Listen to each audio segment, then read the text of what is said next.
दोस्तों नमस्कार। आज़ाद का अड्डा में मैं आपका दोस्त गुरमीत सिंह आज़ाद अपने चैनल पर एक बार फिर आप सभी का स्वागत करता हूं। दोस्तों 2 दिन से मैं लोकसभा की कार्रवाई देख रहा हूं, राज्यसभा की कार्रवाई देख रहा हूं।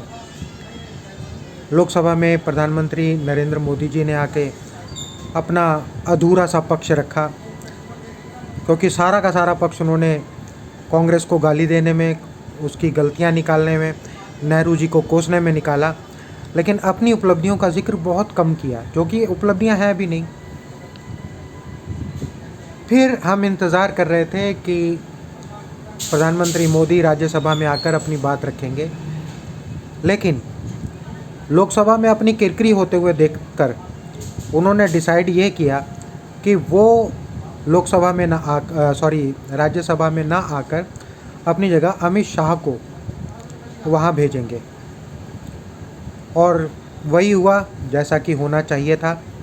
विपक्ष ने वॉकआउट कर लिया, क्योंकि विपक्ष चाहता था कि स्वयं प्रधानमंत्री मोदी आकर अपनी बात को वहाँ पर स्पष्ट रूप से रखें, क्योंकि लोकसभा में बहुत से ऐसे सवाल थे जो अनुत्तरित रह गए थे, जिनका जवाब नहीं मिला था। वो क्या था? जैसे कि अमित शाह ने लोकसभा में बताया कि ऑपरेशन महादेव के अंडर 3 आतंकवादियों को मार गिराया जा चुका है, उनके हथियार जब्त किए जा चुके हैं, उनके हथियारों की फॉरेंसिक जांच करके ये भी रिपोर्ट ली जा चुकी है कि जो गोलियां जो खोल घटनास्थल पर मिले थे, उनका मिलान करके ये साबित कर दिया गया कि वही हथियार थे जिनसे हमारे भारतीयों को मारा गया था। लेकिन कौन से सवाल अनुत्तरित रह गए? एक सवाल तो ये अनुत्तरित रह गया कि बॉर्डर से ये जो 4 आतंकवादी थे, ये 250 किलोमीटर पार करके बगैर किसी चेकिंग के ये पहलगाम कैसे पहुँचे। नंबर 2, घटना से 2 दिन पहले वहाँ से सिक्योरिटी किस अधिकारी या मंत्री के कहने से हटाई गई। नंबर 3, जो चौथा आतंकवादी है वो अभी तक क्यों नहीं पकड़ा गया, वो कहाँ है, और वो पकड़ा क्यों नहीं गया है, मारा गया है या जिंदा है, इसकी कोई इन्होंने पुष्टि नहीं की। उसके अलावा ऑपरेशन सिंदूर के तहत ही ये ऑपरेशन महादेव किया गया, लेकिन ऑपरेशन सिंदूर के अंडर ऑपरेशन महादेव नाम देना ये मेरी समझ में तो नहीं आया। एक ऑपरेशन जो ऑलरेडी कंटिन्यूस है, उसके अंदर एक और दूसरा ऑपरेशन, वो समझ में नहीं आया। तीसरा, जो डोनाल्ड ट्रंप ने 29 टाइम्स बोला कि मेरे कहने से या मेरे दबाव से मैंने इनका ये सीज़ फायर करवाया है, उसमें प्रधानमंत्री मोदी ने नाम लेकर डोनाल्ड ट्रंप की ना तो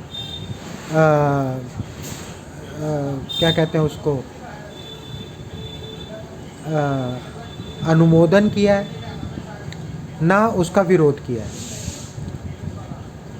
उन्होंने जो वहाँ का अमेरिका का उपराष्ट्रपति है, उसके फ़ोन कॉल की तो बात की है, लेकिन 29 टाइम्स जो अलग अलग अंतर्राष्ट्रीय मंचों पर डोनाल्ड ट्रंप ने ये बात कही है कि मैंने दोनों देशों में झगड़ा ख़त्म करवाया है, उसके बारे में कोई भी स्पष्टीकरण ना मोदी ने ना शाह ने, किसी ने भी नहीं दिया।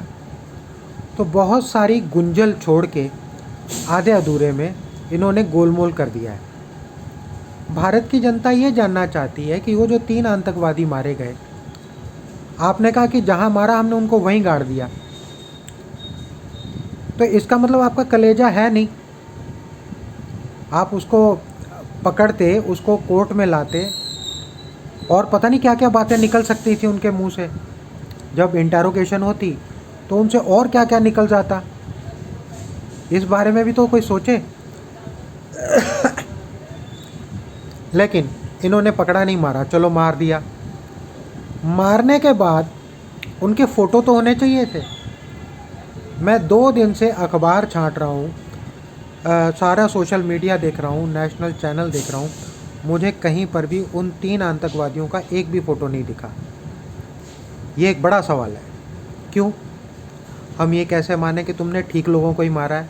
हम ये क्यों ना मान लें कि तुमने गलत लोगों को मार दिया होगा अपनी शक्ल छुपाने के लिए, क्योंकि मानसून सत्र है और तुमको वहाँ खड़े होकर जवाब देना है? तो ऐसे बहुत सारे गहरे सवाल हैं जो हम जानना चाहते हैं, भारत की जनता को जानना चाहिए। और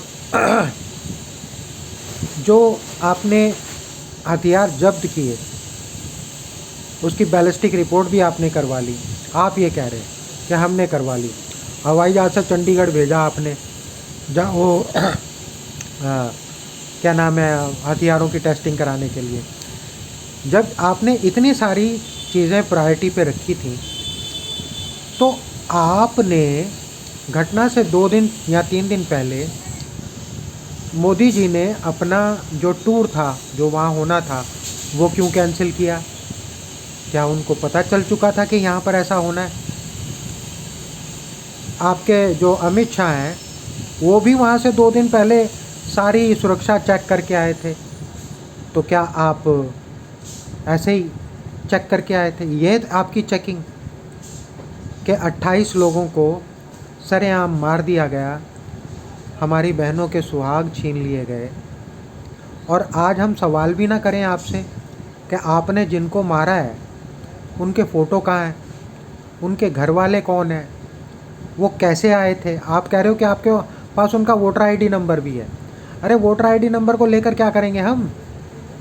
हमें तो जो 4 लोगों के फ़ोटो आपने दिखाए थे कि ये वो 4 आतंकवादी हैं, उनसे मिलान करते हुए इन मृतकों के फ़ोटो दिखाइए, तब तो हम समझें कि जिनको आपने दिखाया था आपने उन्हीं को मारा है।